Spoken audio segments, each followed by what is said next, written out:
വറഹ്മത്തുള്ളാഹി തആല വബറകാതുഹു. എൻ്റെ എല്ലാ കൂട്ടുകാർക്കും സുഖമെന്ന് വിചാരിക്കുന്നു. നിങ്ങൾക്ക് വേണ്ടി ആത്മാർത്ഥമായി ഞാൻ ദുആ ചെയ്യുന്നു. നാം എല്ലാവരും ആഗ്രഹിക്കുന്ന ഒരു കാര്യമാണ് അള്ളാഹുവിലേക്ക് ഒരുപാട് അടുക്കണം, അള്ളാഹുവിനോട് തൗബ ചെയ്ത് മടങ്ങണം. തെറ്റ് പറ്റിപ്പോയാൽ ചിലരുടെ ചിന്ത, ഞാൻ മോശമാണല്ലോ, എന്നോട് തെറ്റ് പറ്റിപ്പോയല്ലോ, ഞാനൊരു തെറ്റുകാരനാണല്ലോ, എനിക്ക് അള്ളാഹിന്റെ മുന്നിൽ നിൽക്കാനുള്ള അവകാശമില്ല, എനിക്ക് അള്ളാഹിനോട് തൗബ ചെയ്യാനുള്ള അവകാശമില്ല, തെറ്റ് പറ്റിപ്പോയാൽ എനിക്ക് മജ്ലിസിലേക്ക് കയറാനുള്ള അവകാശമില്ല, നല്ല ആൾക്കാരുമായി ഇടപഴകാൻ അവകാശമില്ല.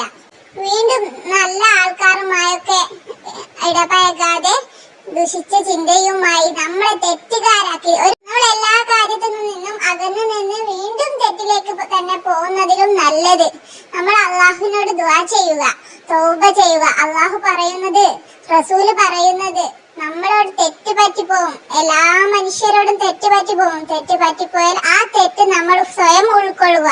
സ്വയം നമ്മളോട് തെറ്റ് പറ്റിപ്പോയല്ലോ, ഇനി ഞാൻ ആവർത്തിക്കൂല, അത് ഇനി ഒരിക്കലും എന്റെ ജീവിതത്തിൽ അങ്ങനെ ഒരു തെറ്റ് സംഭവിക്കരുത്. സ്വയം ആത്മവിശ്വാസം കൊള്ളുക. സ്വയം നമ്മോട് തന്നെ നമ്മൾ പറയുക, ഇനി എനിക്ക് ആ ഒരു തെറ്റ് സംഭവിക്കരുത്. നമുക്ക് തന്നെ ഒരു ലജ്ജ, ഒരു പശ്ചാത്താപം ഉണ്ടാവണം. എന്നിട്ട് മനമുരുകി അള്ളാഹുവിനോട് കരഞ്ഞുകൊണ്ടങ്ങ് ദുആ ചെയ്യുക. താഴ്മയോട് കൂടി, അള്ളാഹുവേ, എന്നോട് ഇങ്ങനെ തെറ്റ് പറ്റിപ്പോയതാണ്, ഇനി എന്റെ ജീവിതത്തിൽ ഞാൻ ആവർത്തിക്കൂല. ദുആ ചെയ്തതിന് ശേഷം നമ്മൾ ഒരിക്കലും പിന്നീട് ആ ഒരു തെറ്റ് തുടരരുത്. ഇങ്ങനെയാണ് നമ്മളോട് തെറ്റ് പറ്റിപ്പോയാൽ നമ്മൾ ചെയ്യേണ്ടത്.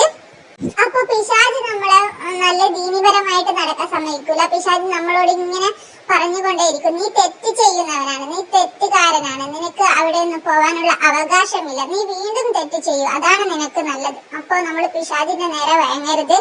എന്നിട്ട് നമ്മൾ പിശാചിന്റെ ഷെറിൽ നിന്ന് ഹൈറാക്കണേ എന്ന് അള്ളാഹുവിനോട് നിരന്തരം ദുആ ചെയ്തുകൊണ്ടേയിരിക്കുക. അള്ളാഹിനോട് പറഞ്ഞാൽ അള്ളാഹ് നമുക്ക് സാധിപ്പിച്ചു തരാത്ത ഒന്നുമില്ല. എന്നിട്ട് ഈ ഒരു ദിക്ർ നമ്മൾ അള്ളാഹുവിന്റെ നേരെ അള്ളാഹുവിനോട് പറഞ്ഞുകൊണ്ട് നമ്മൾ അധികരിപ്പിക്കുക. ഇസ്തിഗ്ഫാർ, അസ്തഗ്ഫിറുല്ലാഹൽ അലീം ഒരു ദിവസം 1000 തവണ എങ്കിലും ചൊല്ലുക. ലാ ഇലാഹ ഇല്ലാ അൻത സുബ്ഹാനക ഇന്നി കുൻതു മിനൽ ളാലിമീൻ എന്ന ദിക്ർ ചൊല്ലിയാലും കുഴപ്പമില്ല. എന്നിട്ട് അള്ളാഹുവിനോട് മനമുരുകി നമ്മൾ ദിവസവും ദുആ ചെയ്യുക. ആ തെറ്റിലേക്ക് ഇനി എന്നെ കൊണ്ടുപോകരുതേ, ഇനി എന്നെ തെറ്റുകാരനാക്കല്ലേ അല്ലാ, ഇബാദത്ത് ചെയ്യാനുള്ള മനസ്സെനക്ക് തരണേ അല്ലാ. അള്ളാഹുവിനോട് മനമുരുകി ദുആ ചെയ്യുക. അപ്പൊ എല്ലാവരും ധാരാളം ഇസ്തിഗ്ഫാർ ചൊല്ലുക, തെറ്റിൽ നിന്നൊക്കെ മാറി നിൽക്കുക. റമദാനാണ് വരുന്നത്. ഷാബാനിൽ നമ്മൾ എങ്ങനെയാ നിൽക്കുന്നതെന്ന് വിചാരിച്ചാൽ അതുപോലെ റമദാൻ നമുക്ക് മുന്നോട്ട് കൊണ്ടുപോകാൻ പറ്റുകയുള്ളൂ. ഇൻഷാ അല്ലാഹ് അടുത്തൊരു വീഡിയോയിൽ കാണാം. എല്ലാവരും എനിക്ക് വേണ്ടി ദുആ ചെയ്യുക. നിങ്ങൾക്ക് വേണ്ടി ഞാനും ദുആ ചെയ്യാറുണ്ട്. അസ്സലാമു അലൈക്കും വറഹ്മത്തുള്ളാഹി തആല വബറകാതുഹു.